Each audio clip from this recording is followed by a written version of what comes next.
by Shambhu, Lord Shiva.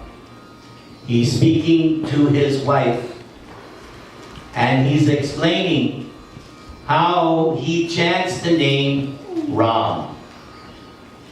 And he says that this name of Ram is equal to chanting 1,000 names of God. So this name of Ram, we cannot calculate how powerful it is. And you just chanted it 3 times, yes? And in the Mahabharata it says that if you chant the name 3 times, Ram, it's equal to 1 utterance of the name Krishna. Krishna. Everybody say Krishna. So this Maha Mantra is the greatest mantra. Now, is there any cartels? Can I borrow the cartels? Oh, good. No problem. Oh, these are nice. Nice and shiny. It doesn't make Good. it's not mine. They're yours? Oh, you have good taste. Shiny cartels, good. So, this is, we sang the Nrsinga prayer, Tabakara Kamalavare. And I see you have written somewhere that that's from the Gita Govinda Dash Avatar Stotram. So Ram's verse is also in that Dash Avatar Stotram. He's number 7. Vittara Siddhi Shurane Vipatti Kamaniyam Dashamukhamoli Balim Ramaniyam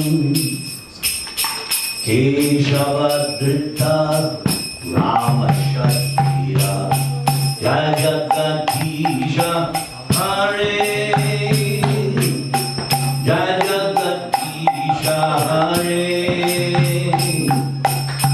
Jagagadisha Hare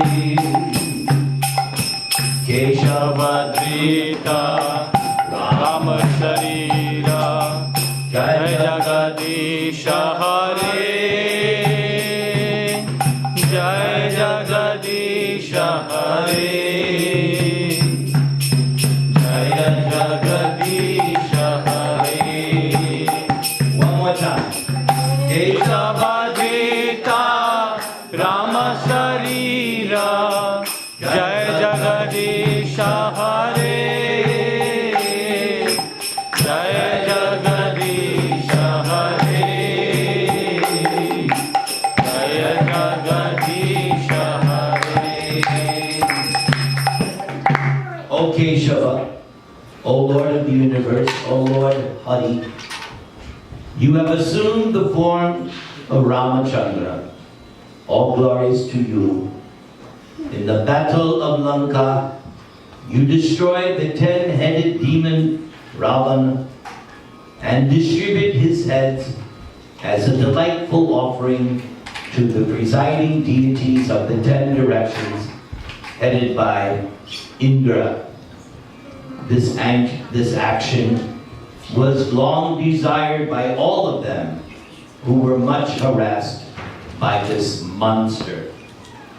And it's interesting because a week before I came here, I finished my recitation of Ramayana.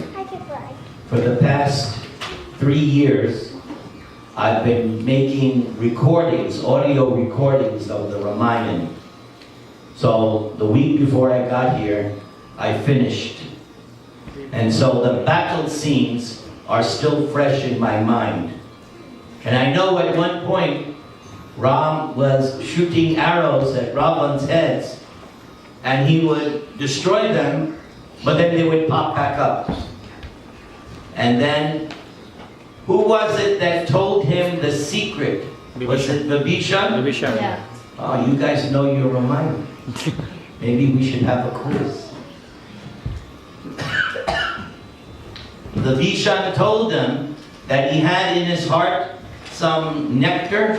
Is that right? Yes. My version, because there's many different versions, so the version and that's where he had to shoot the arrow and kill him. He had to destroy that nectar and then he wouldn't be able to rejuvenate himself. And of course, Ram did do that. He chastised Ravana. He said, "You are like a dog." He said, "Actually, you're like stool." He actually used that word. He called Ravana stool. "You're the stool of the man-eaters. Because in my absence, you stole my wife, like a dog would steal the offerings, sacrificial offerings." And then shot the arrow and killed Ravana. Another thing I found interesting, how Ravana sent one son after another to defeat Ram, and each son was slain. Who would do that? Send your own sons to fight for you? And especially the last one. Who was the last son to go? Indrajit. Indrajit. He couldn't believe it when Indrajit was killed. He was completely baffled. So then he decided, now I must go. I must fight this Ram. And also it was interesting, I remember, how whenever, whether it was Ravan's sons or other stalwart fighters of the Rakshasas, when they left Lanka, there were all these inauspicious omens. And still, they went out to die. There was always inauspicious, even when Ravan went out, there were all these inauspicious signs that portend, this is it. Just like Kamsa, the night before the wrestling match, Kamsa had horrible dreams. And all the dreams that he had were indicating death. Kamsa, you are going to die. May you never have those kinds of dreams. May you only have dreams of Krishna, Ram, or Nitai. Now, in the Ramayana, in the Yuddha Kanda, the war, there's this beautiful statement of Lord Ram. And when you hear this statement, I'm sure that you will have the same conclusion that I always get when I hear this statement. Please repeat. Sakrit eva. Sakrit eva. Prapannoyas. Prapannoyas. Tavasmiti. Tavasmiti. Jayachate. Sayakshate. Avayam. Avayam. Sarvada. Sarvada. Tasmai. Tasmai. Dadami. Dadami. Etad. Etat. Vratam mama. Pratam mama. Now, some of you might know Sanskrit, so you already figured out what this verse. Please repeat. Lord Ramachandra said, The Lord Ramachandra says, it is my vow this is my vow, that if one, that is one, only once, seriously surrenders unto me, seriously surrender unto me, by saying, my dear Lord, my dear Lord, from this day, I am yours, and praise to me for courage. I shall immediately award courage to that person, and he or she will always remain safe and always remain safe from that time on. from that time on. So what should be the conclusion? Surrender to the Lord. So let's say it. Let's say it 3 times. My dear Lord, from this day, I am yours. So everybody look at Ram while you say that. My dear Lord, from this day, I am yours. My dear Lord, from this day, I am yours. Very good. So what's the benefit? You will get courage and you will remain safe. Here is real insurance, not State Farm, Farmers, no. Here is real insurance. You can thank me later. Hare Krishna, Hare Krishna, Krishna Krishna, Hare Hare, Hare Ram, Hare Ram, Ram Ram, Hare Hare. All right. Now, do you ever sing that bhajan, Hey Ram? Do you all know that? Can I sing that? Now, you'll have to excuse me. Hindi is not my native tongue. So try not to laugh at my Hindi. All right? No, I'm telling you the reason. One time I did this in a Hindu temple and the ladies were going. So, I only do it because I'm trying, okay? In my next life, I will know Hindi. All right? All right, let's do this. Good. I have 2 drummers, stereo. Jai. Oh, you made it. I'll have to do your song then. That will be the intermission. Hey Ram, hey Ram, Hare Ram, Hare Ram, hey Ram, hey Ram, Hare Ram, hey Ram. Nobody knows it?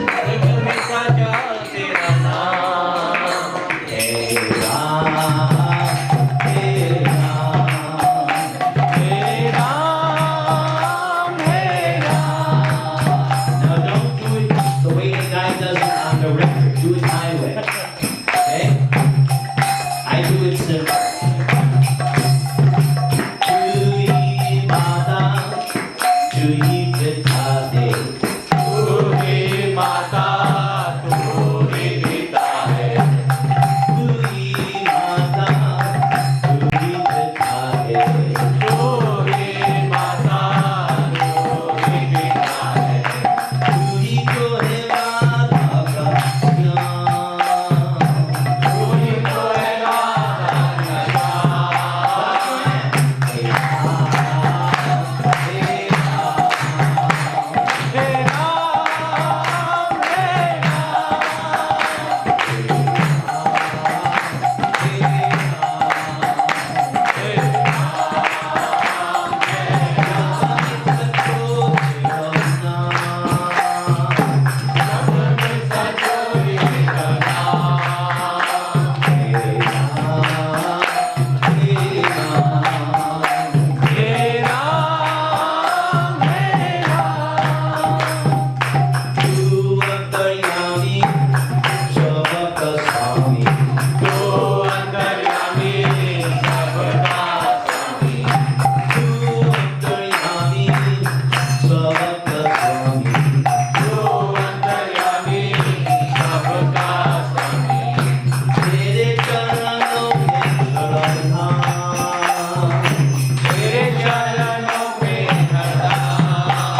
1, 2, 3. Hey Hey, Ram,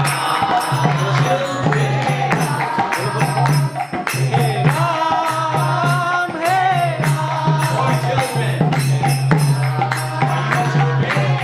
Louder. I don't hear you.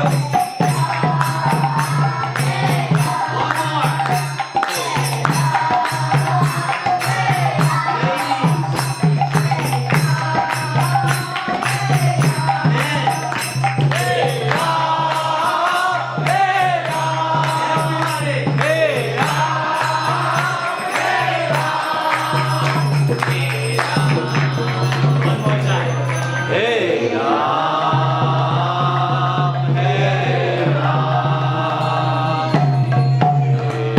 In this world, your name is the truth. You are the mother and the father. And you are Srimati Radharani's Siam. You are the super soul and the world's controller. Within your lotus feet is contained the three worlds. It is you who gives distress. You are the one who gives happiness. All activities are handled by you. You are the Supreme Lord of the universe. Every morning starts with you. Every night ends with you. Hey Ram, Hey Ram.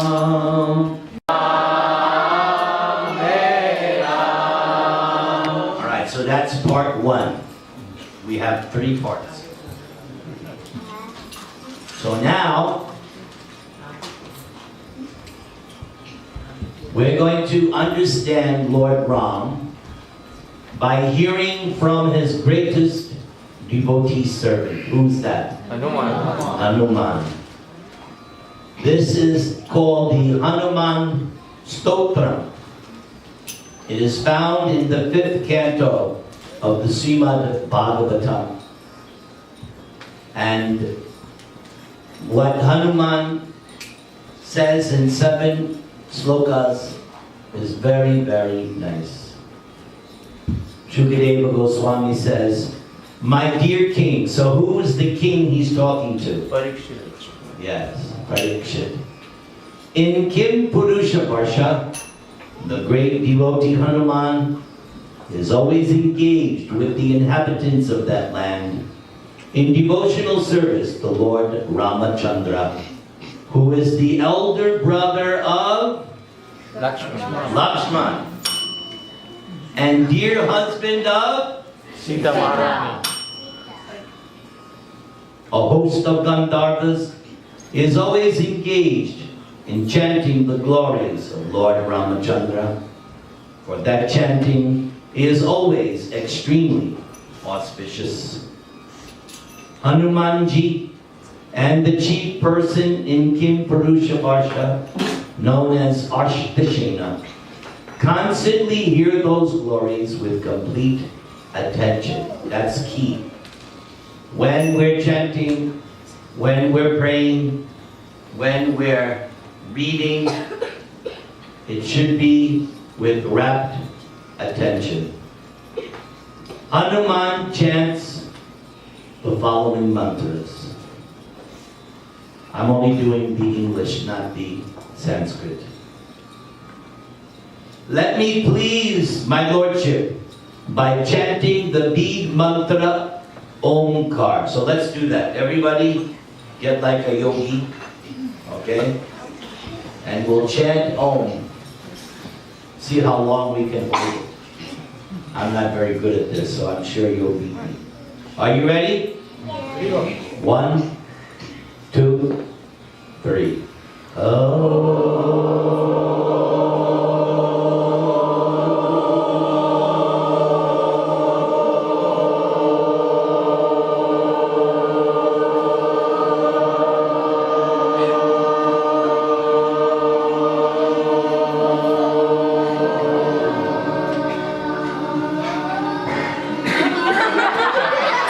Excellent.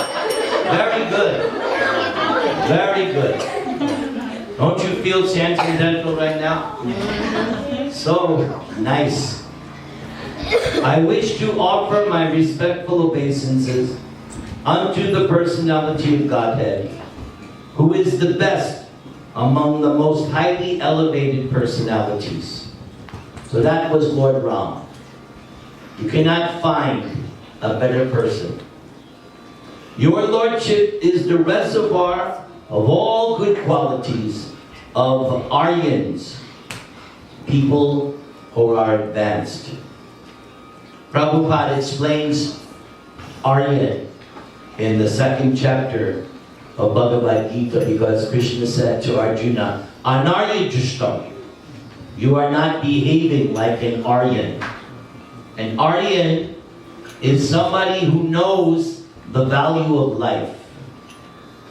Ravana was not an Aryan, because all Ravana cared about was what? His own sense gratification. Whereas Ram, he cared for everybody. He was never thinking of himself. Why did he go to the forest? Only to keep the word and honor of his father.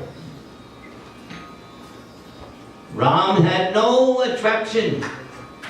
And though you read in the Ramayana, so many personalities, they tried to convince Ram, come back. And they gave excellent arguments. Bharat tried, some Rishi tried, so many people tried to sway Ram. And their arguments were very valid. But Ram said, no, I must make true the vow of my father. So Ram, there's no selfishness in Ram. He simply wants to act as the ideal, the best. So he is the real Aryan Acharya. If you follow in the footsteps of Ram, you cannot imitate. But following in the footsteps means his example. Then you will become a great human being. Hanuman continues, your character and behavior are always consistent. This we find lacking in today's politicians. They're not consistent. They'll say and do whatever that will get them votes. Today they're on this side, then tomorrow they flip-flop. They're all guilty of this. Democrat, Republican. They're both guilty. Yeah, I said exactly what I said. One day they're for something, then tomorrow, oh, the poll numbers are down, I'm for it. But Ram is consistent. He's consistent because he only is interested in the truth. And you always control your senses and mind. Yes. When Sita, Ram, and Lakshman were in the forest, it was not palace life. You remember, one of the mothers, it might have been Kaushalya, was very concerned that Sita should not go to the forest because she was used to the comforts of palace life. How is she going to exist in the harsh realities of the forest? But they were very happy in Chitrakoot, were they not? They were very, very happy, living simple. Ram actually was enjoying the nice, simple forest life. So his senses always under control. Acting just like an ordinary human being. That's the key word. Like. Was Ram an ordinary human being? No. No. Who is he? God. Can the human being become God? No. Thank you. Somebody said no, very strong. That was you? Very good. Can the living being ever become God? No. I see that you are all advanced. There is no Mayavad philosophy in this room. Very good. So, Ram appeared in the human form, but that doesn't mean he was human. He's still God. And he behaved. He acted. That's even a better word. He acted. Just like somebody when you did your drama last Sunday, right? Was it Sunday or Saturday? Saturday. So you were playing those roles. That's not how you are. If you acted like that and you're home, your wife would go, who is this madman?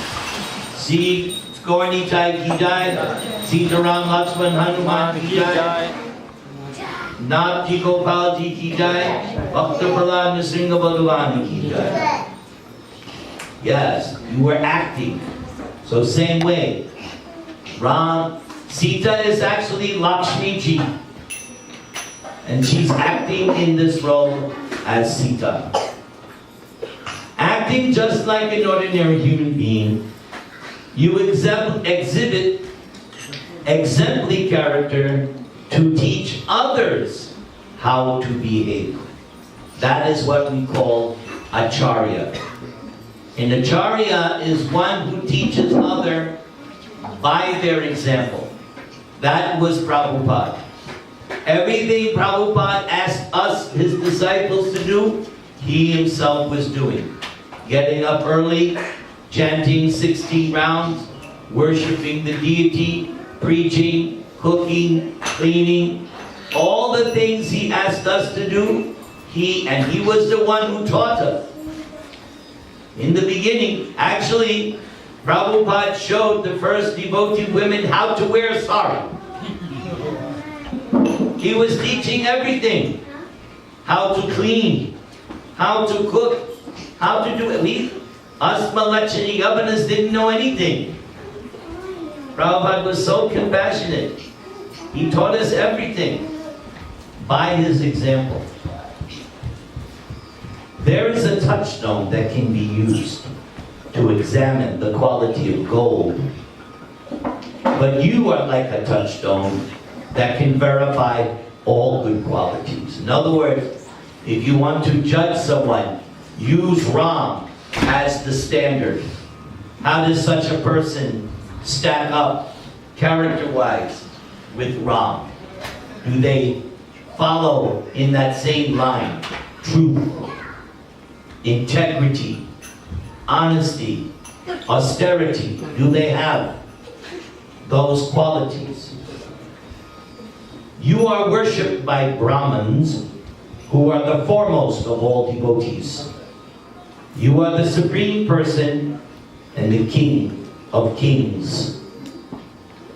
Therefore, I offer my respectful obeisances unto you, King of Kings. In other words, there may be many, many kings, but Ram, he's the ideal. He is the king by which all other kings can be compared to. That is Lord Ram. Number 2, the Lord, whose pure form, Satchit Ananda Vigraha. Everybody say. Satchit Ananda Vigraha. Uncontaminated by the modes of material nature. That's all right.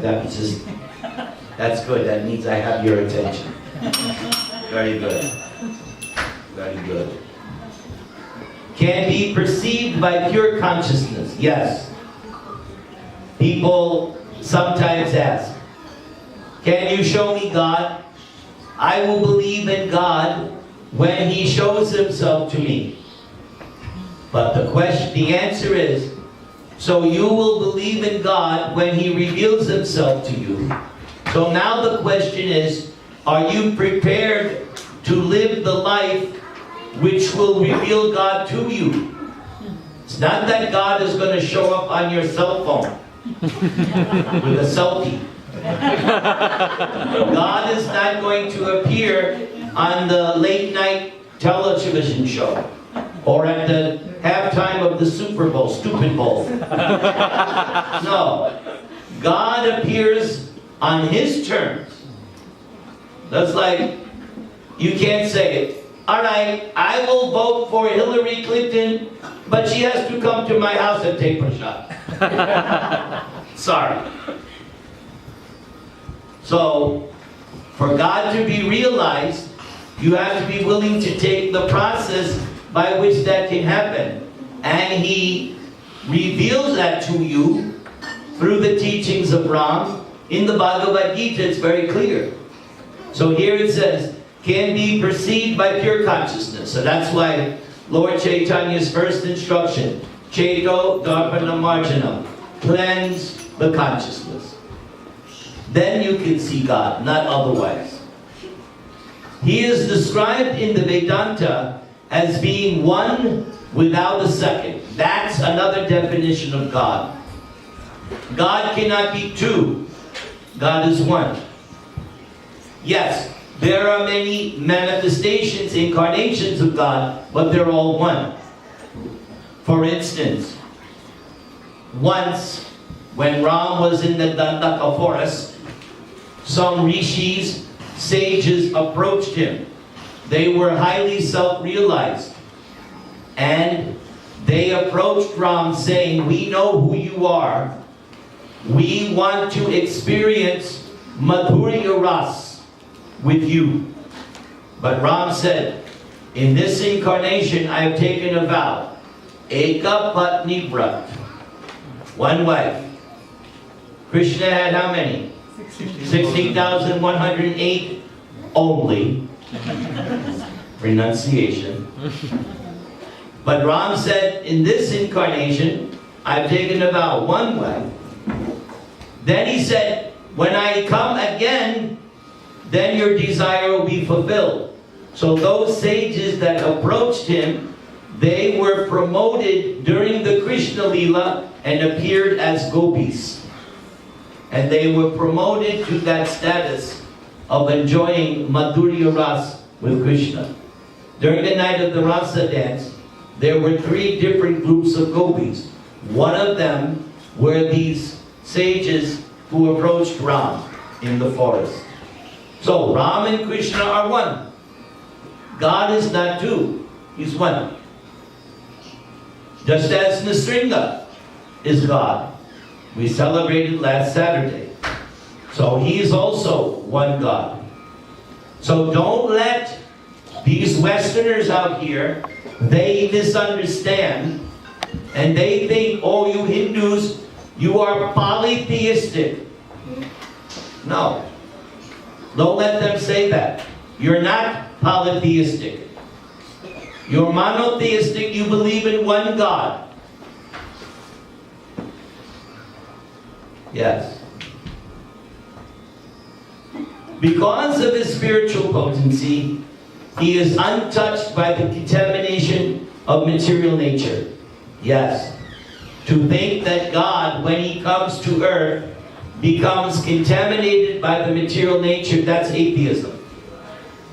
That means material nature is stronger than God, or the devil is more powerful than God. No. God comes, He looks like a human being, He may behave like a human being, but still He's untouched. Because He is not subjected to material vision, He is known as transcendental. He has no material activities. So yes, even though He's in the forest, even though He's killing and doing so many things, these are not material activities. Same way with Krishna. When Krishna is a baby, is he God? Yes. Yes. Yes. So whether he's killing Putana, or wrestling with the cowherd boys, or dancing with the gopis, or washing the feet of Sudama Brahman, Whatever Krishna does, transcendental. It looks, that's the key, it looks mundane, but it's not. Same thing for you. An outsider sees you cleaning the floor, cutting vegetables, doing all kinds of activities. They may say, this is not spiritual. No, it is spiritual because it's devotional service. We're doing these activities for God. Therefore, it's not material. Even you're going out trying to collect funds for the new temple. Even that is transcendental. Don't have any doubts about it. And the money that's donated, that's also transcendental. That's why Prabhupada used to say, not even one farthing can be spent for sense gratification. All the funds collected have to be used for the construction of the temple. So everything that goes on in this temple is a transcendental spiritual activity. This is what we learn in the Bhagavad Gita chapter 4. That the sacrifice, the thing that's offered, the person who is offering is all transcendental. Do not think that these activities are material. Never think like that. We are doing spiritual activities. Lord Ramachandra has no material activities, neither does he have a material form or name. So that form of Ram was also transcendental. Ravana thought what? That Ram was what? An ordinary human being. That's right. That's why he didn't hesitate to fight Ram. What do I care about a human being? In fact, Ravan was so puffed up, he didn't even take that benediction from Brahma. He said, human beings? No, that was his mistake. Two mistakes. He didn't ask for a boon for protection from humans and animals. So what happened? Ram appeared as a Human being. and the demigods appeared as Animals. There you go. Hubris. Ravan, you have no one to blame for your downfall other than yourself. Your own ego and pride. And so many people warned him. So many. His father-in-law, his brother, so many people warned Ravan. Don't give Sita back. Give Sita back. Time after time after time he was warned. But Ravan couldn't do it. Too attached to that Sita. Ravan had, not only did he have a very chaste wife, he had a harem.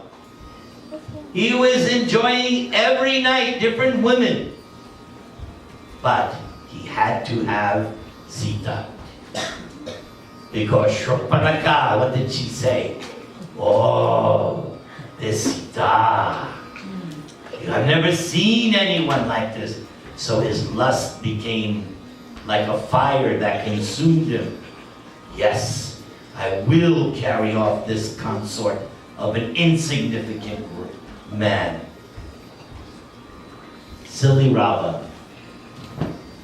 Silly Ravan.